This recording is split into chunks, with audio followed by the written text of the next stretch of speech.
नमस्कार, मी प्रथमेश रायडर. तर आम्ही अचानक ठरलेली बाईक रायडर. दरवेळेला आम्ही हिमालयन गाड्या घेऊन जातो. पण आमच्या स्वतःच्या जी खास गाड्या आहेत, त्या स्प्लेंडर गाड्या आहेत.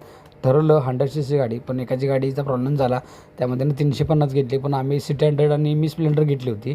तर अचानक ठरल्याप्रमाणे तर आम्ही आत्ता निघालो आहे पन्हाळा, ज्योतिबा आणि शेजारी असलेलं एक मैदान मोठं पठार. तुम्हाला ते व्हिडिओमध्ये दिसेलच. तर रात्रीची मजा होती. कोणी नव्हतं रोडला, पूर्ण सामसूम. हा ज्योतिबाचा रोड आहे. हा ज्योतिबाच्याला आम्ही पायथ्याला खाली पडणार, पाया पडणार आणि तिथूनच आम्ही वाघबीळ मार्गे पन्हाळा जाणार. पन्हाळ्यावरनं पावनखिंड जाणार आणि पावनखिंडपासून पूर्ण पन्हाळा फिरून पुढची प्रोसेस करणार. त्यामुळे व्हिडिओ खूप मस्त होणार आहे. रात्री बघा, प्रत्येक गाड्यांना आम्ही एक्स्ट्रा फोकस लावले आहेत, कारण का रात्रीच्या वेळेला दिसावं आणि आम्ही रात्री रोडला कोणी नाही आहे तेव्हा आम्ही फोकस लावलेले आहेत. आणि समोरची जरी गाडी कुणी आली तर आम्ही फोकस बंद करतो आहे, जेणेकरून पुढच्याला त्रास होऊ नये म्हणून.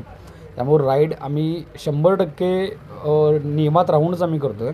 त्यामुळे तुम्ही नियमात राहून घ्या. प्रत्येकाच्या गाडीचे हेल्मेट आम्ही, जरी 100 सीसी गाडी असली तरी आम्ही हेल्मेट वापरतो कंपल्सरी. आपल्यामुळं दुसऱ्याला कोणाला त्रास होतं का म्हणे.